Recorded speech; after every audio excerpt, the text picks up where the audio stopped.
Welcome to our channel. This is Krishnan பொட்டெக்ஸ். இன்றைக்கி நம்ம ஒரு சின்ன டிஐஒய் வீடியோ பார்க்கலாம். எத்தனை நாளைக்கு தான் பீட்ஸை வச்சு ஆரி ஒர்க்கே பண்ணுறது? வாங்க ஒரு சின்ன சேஞ்சுக்காக பீடை வச்சு வேறு என்ன பண்ணுறதுன்னு பார்க்கலாம். இன்றைக்கி நம்ம பண்ண போகிறது பிரேஸ்லெட் தான். ஃபர்ஸ்ட்டு என்னென்ன தேவைங்கிறத பார்க்கலாம். போடுறதுக்கு முன்னாடி 3mm bead, gold bead, pearl bead, then ஒரு எலாஸ்டிக், நார்மல் நீடல். இதை வச்சு நம்ம எப்படி பிரேஸ்லெட் போடுறது அப்படிங்கிறத பார்க்கலாம். வாங்க வீடியோக்குள்ளே போகலாம்.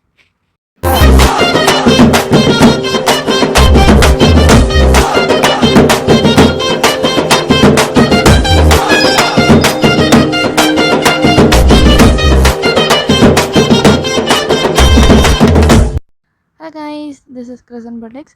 டெய்லி நம்ம பீட்ஸை வச்சு ஆரி ஒர்க் எப்படி பண்ணுறது, ஒரே பீடை வச்சு எப்படி டிஃப்ரெண்ட்டாக டிசைன் பண்ணுறது அப்படிங்கிறத பார்த்துருப்போம்.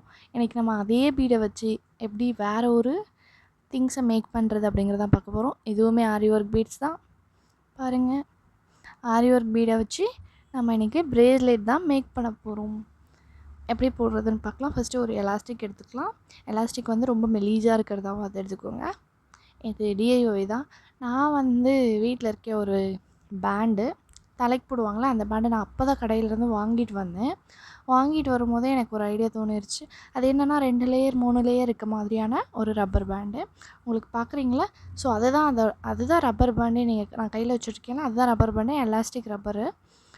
அது என்னென்னா 3 லேயர் இருக்க மாதிரி போட்டு அதுக்குள்ளே ஒரு சின்ன மணி மட்டும் வச்சு எனக்கு ரப்பர் பேண்ட் கொடுத்துருந்தாங்க. இதையே ஒரு 2-3 ரொட்டேட் பண்ணால் எப்படி இருக்கும்? அதான் ரப்பர் பேண்ட். உங்களுக்கே ஒரு ஐடியா இப்போ இருக்கும்னு நினைக்கிறேன். ஸோ அந்த மாதிரி நான் வாங்கிட்டு வரும்போதே எனக்கு ஒரு ஐடியா வந்துருச்சு. இதை வச்சு நம்ம ஏதாச்சும் ஒன்று பண்ணணும். பிகாஸ் அது ரப்பர் பேண்ட், தலையில் போட முடியாது. ஒயிட் கலர் எப்படி தலையில் போடுறது? போட்டால் ஒரு மாதிரி இருக்கும். ஸோ எனக்கு அதில் இன்ட்ரெஸ்ட் இல்லாதனால நான் ஏதாச்சும் ஒன்று பண்ணலாம். எலாஸ்டிக் வெளியே கடையில் வாங்கினோன்னா ரொம்ப பெருசாக இல்லை 1 மீட்டர் அந்த மாதிரி தான் அவங்க கொடுப்பாங்க. நம்மளால் சின்னதாக கேட்டோன்னா அவங்க அதுக்கு இதை மாதிரி கொடுக்க மாட்டாங்க. அதனால் இந்த மாதிரி நான் வாங்கி வேறு ஏதாச்சும் யூஸ் பண்ணலாம் அப்படிங்கிற மாதிரி எடுத்துகிட்டு வந்து பார்த்தா தான் எனக்கு தெரிஞ்சது, இதை வச்சு நம்மளால் எதுவுமே பண்ண முடியாது அப்படின்னு சொல்லிட்டு. ஏன்னா அதோட முனை இருக்கும்ல, அந்த டிப்பு ரொம்ப மொத்தாக இருக்குது. திக்காக இருக்கிறதால அந்த பீடு ஹோல்ஸ்குள்ளே அதெல்லாம் நுழைய முடியல. அதனால் நான் என்ன பண்ணேன், லைட்டாக அதை இழையாக பிரித்து எடுத்தேன். உங்களுக்கு நான் அதோட டிப் அதை காமிக்கிறேன் பாருங்கள், எந்த அளவுக்கு இலையாக நான் பிரிச்சுருக்கேன்ட்டு. ஸோ அப்படி பிரித்து இழுத்தா தான் அந்த பீடோட சென்டர் அந்த ஹோல்ஸ்குள்ளே நுழையுது. அதுலேயும் சில டைமில் நுழையல. இங்கே பாருங்கள், நார்மல் நீடல் இருக்கும்ல, அந்த நீடல் வச்சு லைட்டாக ப்ரெஸ் பண்ணி அதுக்கப்புறமா தான் நான் தள்ள வேண்டியதாக இருக்குது. நான் இந்த அளவுக்கு இழையை பிரித்ததுக்கப்புறம் கூட, ஸோ அதனால் நான் அந்த மாதிரி இலையை பிரிச்சுருக்கேன். First gold colour bead, 3mm bead. அதே மாதிரி அதே சைஸில் இருந்தால் தான் நல்லாயிருக்கும். ஸோ ஒன்று வேறு சைஸ், ஒன்று இன்னொரு சைஸ் இருந்தால் நல்லா தான் இருக்கும். பட் எனக்கு இந்த மாதிரி பிடிச்சிருந்துச்சு. ஸோ அதனால தான் நான் இந்த மாதிரி ட்ரை பண்ணேன். ஒரு பேர்ல் பீடு, ஒரு கோல்டு பீடு, அந்த மாதிரி ஆல்டர்னேட்டிவ் ஆங்கிளில் நான் எனக்கு ட்ரை பண்ணியிருக்கேன். இது என்ன கையில் அப்பப்போ வச்சு காமிக்கிறேன் அப்படின்னு கேட்கலாம் நீங்கள். ஒன்றும் இல்லை, என்னோடய கையோட மெஷர்மெண்ட்க்கு கரெக்டாக இருக்கா? ஏன்னா நம்ம சின்னதாக போட்டுட்டோம் அப்படிங்கும் போது அது நமக்கு பத்தாது. நம்ம இவ்வளோ தூரம் பண்ணியுமே வேஸ்ட்டில். பத்தலைனா கூட பரவாயில்ல, இன்னொரு தடவை அதை யூஸ் பண்ண முடியும். நம்ம கைக்குள்ளே போடும்போதே டப்புன்னு வெடிச்சிருச்சுன்னா அருந்துடும். ஸோ அதுக்காக நான் கையில் லைட்டாக வச்சு பார்க்குறேன். நீங்கள் சேல் பண்ண போகிறீங்க இந்த மாதிரி செஞ்சோம் அப்படின்னா கையில் வச்சு பார்க்குறது தப்பு. ஸோ அதனால் சேல் பண்ண போகிறீங்கன்னா நீங்கள் ஒரு மெஷர்மெண்ட் வச்சுக்கோங்க. இந்த இன்ச் வரைக்கும் எனக்கு பீட்ஸ் வேணும் லோட் பண்ணி அப்படின்னு சொல்லிட்டு ஒரு மெஷர்மெண்ட் வச்சுக்கோங்க. வச்சுட்டு அந்த மெஷர்மெண்ட்க்கு கரெக்டாக வந்துருச்சா அப்படிங்கிறத நீங்கள் செக் பண்ணிக்கோங்க. இது ஓன் யூஸ் அப்படிங்கிறதால நான் அந்த மாதிரி எந்த ஒரு மெஷர்மெண்ட்டும் வச்சுக்கல. ரெகுலராக பண்ணுறவங்களுக்கு தெரியும் இது எந்த அளவுக்கு மெஷர் இருக்கும் ஒருத்தரோட கை அப்படின்னு தெரியும். எனக்கு நான் ரெகுலராக பண்ணுறதில்ல, சும்மா ட்ரை பண்ணலாங்கிறதுக்காக இதை பண்ண ஒரு விஷயந்தான். அதனால் எனக்கு இது எப்படிங்கிறது தெரியலை. இன்கேஸ் நீங்கள் பிகினர் தான், பட் எனக்கு கையில் வச்சும் போடக்கூடாது, எனக்கு அதோடய மெஷர்மெண்ட்டும் தெரியல அப்படின்னா நார்மல் இன்ச் டேப் இருக்குல்ல, மிஷினுக்கு நம்ம அளவெடுப்போம்ல, அந்த இன்ச் டேப் எடுத்துக்கோங்க. எடுத்துகிட்டு உங்களுக்கு எந்த இடத்துல வேணுமோ அந்த இடத்துல வச்சு இன்ச் டேப்பை வச்சு மெஷர் பண்ணிக்கோங்க. மெஷர் பண்ணிவிட்டு அதுக்கப்புறமா நீங்கள் அந்த மெஷர் அளவுக்கு பீட்ஸை லோட் பண்ணிக்கோங்க. அப்போ தான் கரெக்டாக இருக்கும். பாருங்கள், நான் எப்படி வச்சு பார்க்குறேன் அப்படின்னு சொல்லிட்டு. இப்போ முடிஞ்சிருச்சு என்னோடய கை அளவுக்கு. இப்போ நாட் போடுறேன். நம்ம நார்மலாக நாட் போடுவோம்ல, அதே மாதிரி தான் நான் நாட்டை டைட் பண்ணுறேன். டைட் பண்ணிவிட்டு ஒரு ரொட்டேட் பண்ணுறேன். ரொட்டேட் பண்ணி திரும்பவும் இன்னொரு ரொட்டேஷன் கொடுத்ததுக்கப்புறம் இதை நான் நாட் போட போகிறேன். பாருங்கள், நல்லா டைட்டாக போட்டுக்கோங்க. போட்டதுக்கப்புறமா பாருங்கள் எந்த அளவுக்கு நான் இழுத்து டைட் பண்ணுறேன் அப்படின்னு சொல்லிட்டு.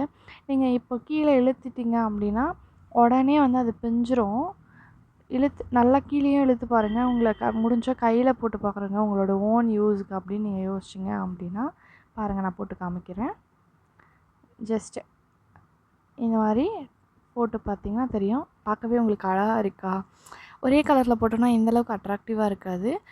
இது வந்து டபுள் கலருங்கிறதால ரொம்ப அழகாக இருந்துச்சு. எனக்கு போட்டு பார்க்கும்போதே அவ்வளோ ஹாப்பியாக இருந்துச்சு. பிகாஸ் நம்ம இதை கடையில் காசு கொடுத்து வாங்கினா கூட இந்தளவுக்கு ஹாப்பியாக நம்ம ஃபீல் பண்ணுவோமா அப்படின்னு கேட்டால் கண்டிப்பாக கிடையாது. அது ஒரு 10 ருபீஸ் வாங்கி கொடுத்து போடுறத விட நம்ம இதை கையில் மேக் பண்ணுறதுல அவ்வளோ ஒரு ஹாப்பி இருக்குது. நல்லா டைட் பண்ணிவிட்டு மேலே எந்த அளவுக்கு இழுத்தனோ அதே மாதிரி நான் இப்போ கீழேயும் சைட்லேயும் இழுத்து பார்க்குறேன். பிகாஸ் நம்ம போடும்போது அருந்துருச்சுன்னா மணி கொட்டிடும். ஸோ இப்போவே இழுத்து பார்த்துட்டோன்னா பெட்டரில். ஸோ அதனால் நான் இப்போவே இழுத்து பார்க்குறேன். இழுத்து பார்த்துட்டேன், எனக்கு எதுவும் வெளியெல்லாம் ரிமூவ் ஆகலை. இப்போ நான் போட்டு காமிக்கிறேன் பாருங்கள், எவ்வளோ அழகாக இருக்குது அந்த டிசைன் அப்படின்னு சொல்லிட்டு. இந்த குழந்தைங்களுக்கெலாம் கையில் கால்லலாம் கட்டுவாங்கள்ல, பிளாக் அண்ட் ஒயிட், அந்த மாதிரி இருந்துச்சு எனக்கு. இது போடும்போது இது எனக்கு குழந்தைங்களுக்கு போடுற மாதிரி இருக்கே அப்படின்னு தோணுச்சு. தென் இப்போ நான் இதில் எக்ஸ்ட்ராவாக ஆட் பண்ணலாம். அது வெறும் அதை சொன்னல குழந்தைங்களுக்கு போகிற மாதிரி இருக்குதுன்னு சொல்லிட்டு. ஸோ அதனால் இப்போ எக்ஸ்ட்ராவாக ஆட் பண்ணுறேன். நான் ஒரு குட்டி ஹார்ட்டு, தென் கீ செயினுக்கு போடுவாங்கள்ல அந்த ரவுண்டு, இது வந்து கம்பல் மேக் பண்ணுற அந்த ஸ்டிக்கு, கம்பல் மேக் பண்ணுறவங்களாம் யூஸ் பண்ணுவோம்ல, ஸோ அந்த ஸ்டிக்கு. இது ஆல்ரெடி நான் இதுக்கு முன்னாடியே வாங்கி வச்சுருந்தேன். நான் கம்மல் சின்னதாக இந்த மாதிரி திங்ஸ்லாம் அப்பப்போ மேக் பண்ணுவேன். அதுக்காக நான் வாங்கின ஒரு பொருள் அது. ஸோ இப்போ இதுக்கு யூஸ் ஆகுச்சு. எனக்கு அப்படி போட்டால் குழந்தைங்களுக்கு போடுற மாதிரி இருந்துச்சு. அதனால் இது கூட கொஞ்சம் ஆட் பண்ணலாம் அப்படிங்கிறதுக்காக நான் இன்றைக்கி இதை ஆட் பண்ணியிருக்கேன். ரொம்ப நீட்டமாக இருக்குது. இது கம்பல் இதுங்கிறதால எனக்கு தேவையான அளவுக்கு வச்சுட்டு மீதம் உள்ளதை கட் பண்ணிடுறேன். கட் பண்ணிவிட்டு அந்த ஃபஸ்ட்டு ஹார்ட்டை நுழைச்சிட்டேன். அப்புறம் அந்த ரவுண்ட் இருக்குல்ல, கீ செயினோட அந்த ரவுண்ட். ஸோ இப்போ அந்த ரவுண்டையும் அதுக்குள்ளே நுழைச்சிட்டு பாருங்கள், உங்களுக்கு நான் வேணால் தெளிவாக காமிக்கிறேன். ஹார்ட்டுக்குள்ளே இதை நுழைச்சதுக்கப்புறமா இப்போ நான் அதை வளைச்சிட்டேன். எக்ஸ்ட்ராவாக இருந்துச்சுல, அதை அதுக்குள்ளே மாட்டுற மாதிரி வளைச்சிட்டு இந்த ரவுண்ட் இருக்குல்ல, இந்த ரவுண்டை லைட்டாக விரிச்சிருக்கேன். பாருங்கள், கேப் தெரியுதா? இப்போது இந்த ஹார்ட்டை நான் இதுக்குள்ளே நுழைச்சி அந்த ப்ரேஸ்லெட்குள்ளே நுழைக்க போகிறேன். இப்போ இது வந்து ரொம்ப க்யூட்டான ஒரு லுக் கொடுக்கும் அப்படின்னு சொல்லிட்டு நான் எக்ஸ்பெக்ட் பண்ணுறேன்.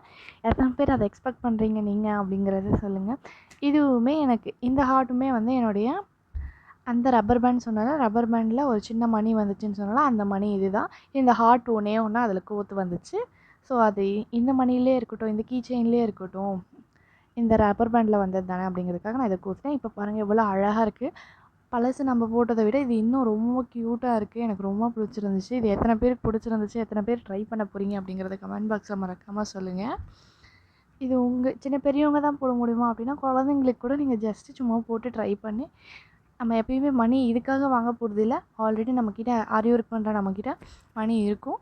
சும்மா போர் அடிக்குது, உங்களுக்கு ஏதாச்சும் டிஃப்ரெண்ட்டாக ட்ரை பண்ணோம் அப்படின்னா மறக்காமல் இந்த மாதிரி ட்ரை பண்ணுங்கள். ரொம்ப அழகாக இருக்கும். உங்களுக்கு பிடிச்சவங்களுக்கு ட்ரை பண்ணி கொடுத்து பாருங்கள், இன்னும் ஹாப்பியாக ஃபீல் பண்ணுவாங்க அவங்க. நீங்கள் ஹார்ட் தான் இல்லை, உங்கள்கிட்ட வேறு ஏதாச்சும் இருந்துச்சுனாலும் நீங்கள் இதை ட்ரை பண்ணலாம். அந்த ஹார்ட்டுக்கு பதில் நீங்கள் அதில் ஆட் பண்ணிக்கலாம். இது வரைக்கும் சப்ஸ்கிரைப் பண்ணாமல் வீடியோ பார்த்துருக்கீங்கன்னா சப்ஸ்கிரைப் பண்ணிக்கோங்க. பக்கத்தில் இருக்க பெல் பட்டனையும் கிளிக் பண்ணிக்கோங்க. அப்போ தான் டெய்லி அப்டேட் உங்களால் தெரிஞ்சுக்க முடியும். தேங்க்யூ கைஸ், பாய்.